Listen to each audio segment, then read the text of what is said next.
Olá, como vamos? Falei para vocês algumas aulas atrás, não sei se foi no nosso último encontro, foi no meu último momento com vocês, mas não sei se na ordem do nosso programa foi a última aula, acredito que tenha sido. Talvez a gente tenha intercalado esôfago, porque a laringe é só de sistema respiratório, mas quando eu falei de faringe, eu falei que seria eu o responsável por ministrar laringe. Quando eu citei faringe, falei que faringe pertencia ao sistema respiratório e digestório, que era um órgão que ficava situado anteriormente à coluna vertebral, posteriormente a 3 órgãos de cabeça e pescoço, respectivamente, nariz, boca e laringe. Então, a laringe é o órgão do tubo digestório que fica localizado anteriormente à parte inferior da faringe. Nesse slide nós estamos vendo a faringe, a coluna vertebral aqui, nós estamos vendo aqui a laringe.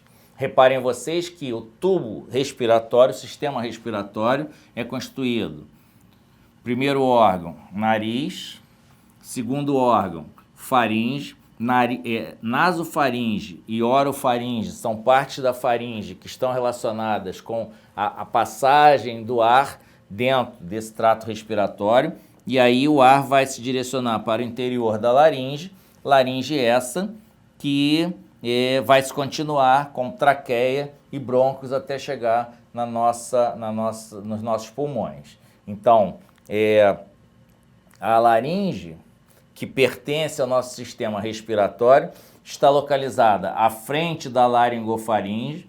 Quando eu falei para vocês de faringe, disse para vocês que a abertura que separava laringofaringe atrás, de laringe à frente, era o ádito da laringe, ádito esse que era formado anteriormente pela cartilagem epiglote e lateralmente por pregas que se estendiam da cartilagem epiglote até as cartilagens aritenoides, que são cartilagens pares dessa laringe, que a gente vai visualizar em detalhes na aula de hoje, que eram as pregas ariepiglóticas. Então, esse ádito representa a abertura superior da laringe, ou o limite superior da laringe. O limite inferior da laringe é o mesmo limite que a gente pode utilizar para a faringe. A faringe tem como limite inferior sexta vértebra cervical ou borda inferior da cartilagem cricoide. Então a gente pode dizer que a laringe, órgão do sistema respiratório, começa no ádito da laringe e termina na altura da sexta vértebra cervical. É um órgão complexo, formado por cartilagens unidas entre si, por articulações, por ligamentos e por membranas, tá? Então, diferentemente da faringe, que tinha na sua composição basicamente estruturas musculares, a laringe é bem mais complexa a sua constituição. Cartilagens unidas por articulações, ligamentos e membranas são estruturas que compõem a nossa laringe. Essas cartilagens visam a dar à nossa laringe uma certa mobilidade. E a movimentação dessas cartilagens é feita por músculos. E aí nós vamos classificar esses músculos da laringe em 2 grandes grupos, músculos extrínsecos e músculos intrínsecos. Mas, independente dessa classificação, eles visam atuar sobre as cartilagens, permitindo a mobilização dessas cartilagens. Quando o ar inspirado passa pela laringe, estruturas dessa laringe, que a gente chama de pregas vocais, vibram, e aí nós temos a emissão do som, que é o som laríngeo. Então nós podemos dizer que a nossa laringe é o órgão responsável pela fonação. Então é um órgão formado por cartilagens, unidas entre si por articulações. Temos também na composição dessa laringe, além das cartilagens e das articulações, ligamentos e membranas. A mobilização dessas cartilagens, que é necessária para que a laringe desempenhe a sua função, é feita por musculatura, que pode ser extrínseca ou intrínseca, e a passagem do ar por essa laringe, fazendo a vibração das pregas vocais, permite que haja a emissão dos sons, som laríngeo, portanto, é a laringe responsável pela nossa fonação. Então, a gente pode dizer que a laringe começa no ádito da laringe e termina na borda inferior da cartilagem cricoide. Nesse slide, a gente está mostrando aqui, acima, mais ou menos no nível de início da laringe, o osso móvel do pescoço, que é o osso hioide. Nós vamos observar que existem membranas unindo o osso hioide a essa cartilagem maior, ímpar da laringe, que é a cartilagem tireoide. Então, no perfil, nós estamos vendo nessa parte do slide, no azul, o osso hioide, cartilagem tireoide e cartilagem cricoide. Nessa vista anterior, osso hioide, cartilagem tireoide, cartilagem cricoide. Borda inferior da cartilagem cricoide em diante, nós vamos ter, no que diz respeito ao sistema respiratório, deixamos de ter laringe, passamos a ter traqueia. Então, considerações gerais dessa laringe. É um órgão único, portanto um órgão ímpar, simétrico, superficial, porque ele pode ser palpado através da pele. Está localizado no nosso pescoço. Então, ele pode ser considerado, como ele é um órgão ímpar, ele está localizado na parte mediana do pescoço, inferiormente àquele osso que é chamado de osso hioide, tá? Inferiormente à língua e anteriormente à faringe. Tudo isso, anatomia de superfície da nossa laringe. Órgão ímpar, portanto, localizado medianamente, inferiormente ao osso hioide, inferiormente à nossa língua e anteriormente à faringe, mais precisamente ao segmento inferior da faringe, que é a laringofaringe. O órgão que está localizado atrás da laringe e que se comunica com ela é a laringofaringe. Comunicação da laringofaringe atrás com a laringe à frente é o ádito da laringe. No nível de C6 vértebra ou borda inferior da cartilagem cricoide, nós vamos ter o final da laringe e o início da traqueia. Então, nós podemos dizer que a laringe, se eu quiser me reportar com que vértebra a abertura superior da laringe está relacionada, nós vamos dizer que ela está relacionada com C3. Então, do ponto de vista ósseo, eu relaciono a laringe com as vértebras C3, C4, C5 e C6.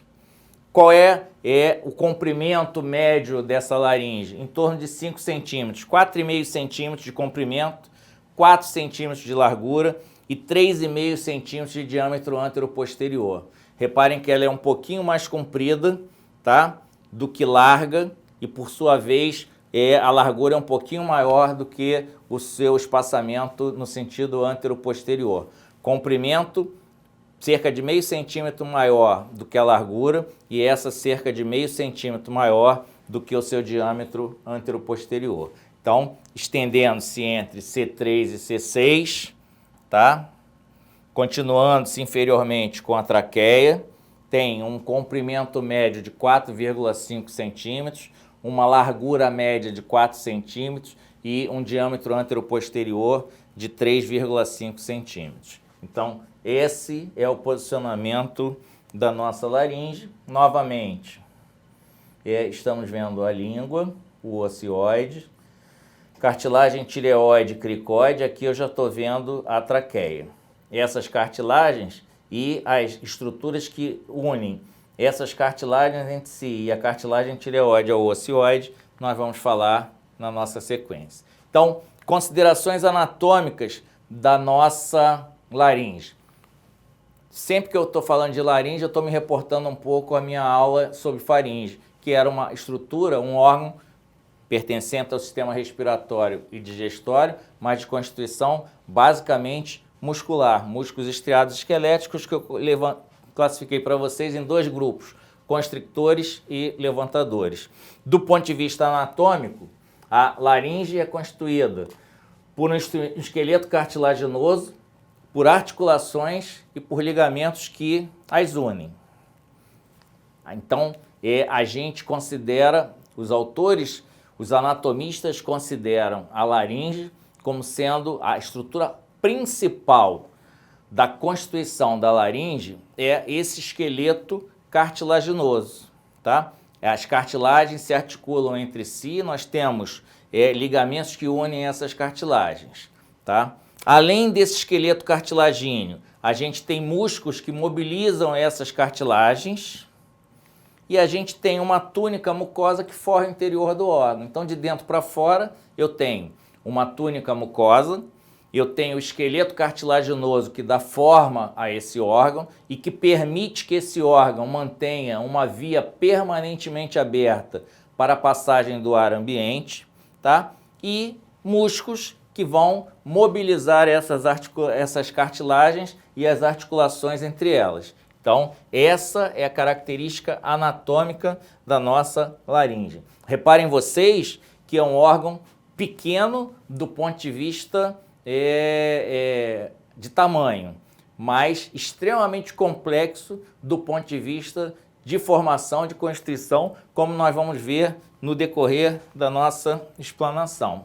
Então, reparem que eu tenho cartilagens, membranas, músculos, tá?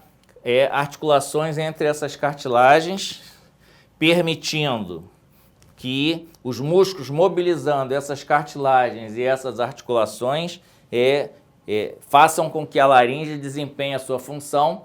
Uma delas, a passagem do ar na direção da traqueia para chegar à nossa árvore brônquia e aos pulmões. A outra, a vibração das pregas vocais com a emissão do som, a fonação, que é o que nós chamamos de som laríngeo, que só consegue ser desempenhada pela mobilização dessas cartilagens e dos ligamentos que as unem através da função dos músculos intrínsecos e extrínsecos. Então, do ponto de vista desse esqueleto, nós vamos partir do estudo do esqueleto, já que revestido internamente o órgão a gente tem a mucosa. A partir do momento que nós detalharmos a constituição do esqueleto da laringe, nós vamos partir para o estudo da musculatura da laringe, ver os nervos responsáveis pela inervação dessa laringe e verificar como a função laríngea ela acontece. Então, do ponto de vista do esqueleto, que é quem dá forma a essa laringe, a gente vai ter as cartilagens que são divididas em cartilagens ímpares e cartilagens pares. Cartilagens ímpares da laringe, cartilagem tireoide, cartilagem cricoide e cartilagem epiglote. Cartilagens pares da laringe, aritenoides, corniculadas e cuneiformes, que muitas das vezes a gente nem consegue visualizar. Então, comecemos o estudo pelas cartilagens, pelas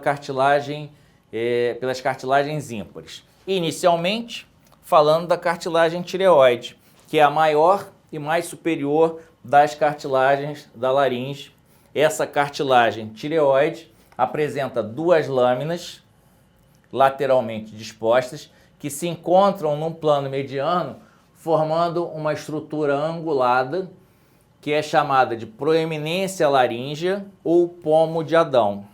A proeminência laríngea tem um ângulo mais agudo nos homens e ela tem um ângulo maior nas mulheres. O ângulo da proeminência laríngea no homem é de 90 graus ou menos e na mulher chega a 120 graus. Então, é uma característica do gênero feminino. Então, as duas lâminas da cartilagem tireoide se unem no plano mediano, formando a proeminência laríngea. Acima da proeminência laríngea, nós vamos observar uma incisura chamada de incisura tireoídea superior. Temos uma incisura tireoídea inferior que normalmente não é visualizada. E reparem que, olhando por trás da cartilagem tireoide, ela apresenta projeções nas suas lâminas, tanto no sentido superior quanto no sentido inferior. Mas o principal acidente a ser detalhado na cartilagem tireoide é a proeminência laríngea e acima dela nós temos a incisura tireoídea superior. Inferiormente à cartilagem tireoide, que está aqui novamente, só que não está pintada, nós temos a cartilagem cricoide. Reparem vocês, uma vista posterior da cartilagem cricoide, uma vista anterior. A parte posterior da cartilagem cricoide é mais larga do que a parte anterior. A parte posterior da cartilagem cricoide é denominada de lâmina, a parte anterior da cartilagem cricoide é denominada de arco. Então nós temos duas lâminas na cartilagem tireoide, o encontro das duas lâminas no plano mediano forma a proeminência laríngea, também conhecida como pomo de Adão. Acima da proeminência laríngea, a gente tem a incisura tireoídea superior. A parte posterior da cartilagem cricoide é chamada de lâmina, a parte anterior da cartilagem cricoide é chamada de arco. A terceira cartilagem ímpar que nós visualizamos é a cartilagem epiglote. Cartilagem epiglote é essa que se insere na face posterior das lâminas da cartilagem tireoide. Então nós temos um ligamento que fixa a parte inferior da cartilagem epiglote na face posterior do ponto de encontro entre as lâminas, que a gente vai chamar de ligamento tíreo-epiglótico. Então, o ligamento tíreo-epiglótico é responsável pela fixação da parte inferior da cartilagem epiglote. Cartilagem epiglótica, que é mais larga superiormente, na superfície interna, a nível de plano mediano, no encontro das lâminas da cartilagem tireoide. Então, cartilagem tireoide, cartilagem cricoide, cartilagem epiglote. Olhando posteriormente, essa esse aqui, ó, estreitada da cartilagem epiglote, se fixa ao plano mediano, na junção das lâminas, através de um ligamento chamado de ligamento tíreo-epiglótico. Aqui a gente tem a lâmina da cartilagem cricoide, superiormente à lâmina, as cartilagens aritenoides, e aqui a gente tem as cartilagens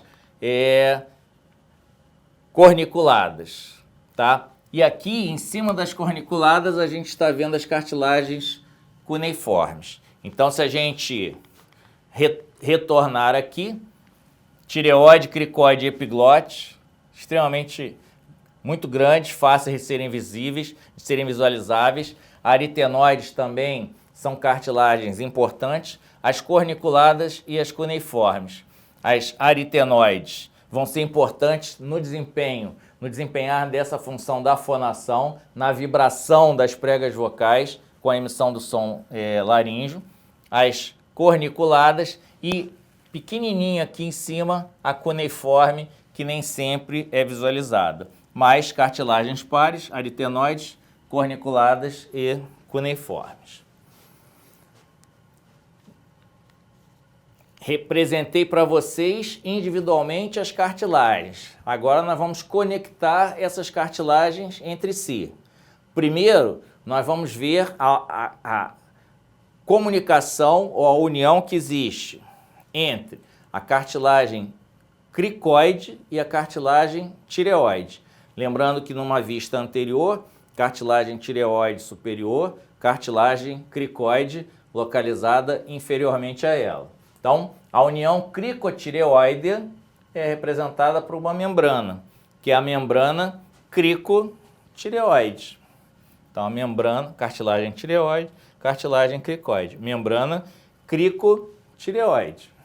Nessa membrana cricotireoide, a gente consegue visualizar um ligamento que é chamado de ligamento cricotireoide mediano. Vou reforçar daqui a pouco, mas é extremamente importante. Palpa no seu pescoço a proeminência laríngea. Desce, você vai observar uma reentrância e depois a saliência. A saliência após a reentrância é a cartilagem cricoide. A reentrância é a membrana cricotireoide. No plano mediano, a membrana cricotireoide é reforçada pelo ligamento cricotireoide mediano. Entre a pele do nosso pescoço e a membrana cricotireoide, eu não tenho nenhuma estrutura importante. Obstrução de vias aéreas superiores. Você numa emergência ou num ambiente não hospitalar, se você introduzir um objeto pérfuro-cortante aqui, você transfixa a pele, transfixa a membrana cricotireoide, mesmo que no plano mediano, transfixando o ligamento cricotireoide mediano e desobstrui vias aéreas superiores.